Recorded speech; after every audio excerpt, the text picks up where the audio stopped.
Hello everyone, welcome back to How to Daily.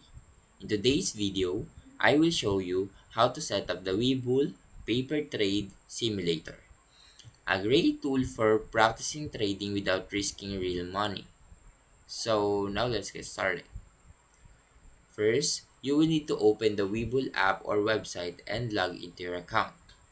If you don't have an account, you will need to sign up for one first. Once logged in, navigate to the paper trading section, which you can find in the menu. Click on it to enter the simulator, and in the paper trading section, you will see options to set up your virtual trading account. You can customize your starting balance and trading parameters to match your learning goals. Now, you are ready to start trading. Use the paper trading simulator to practice buying and selling stocks, refining your strategies without any financial risk.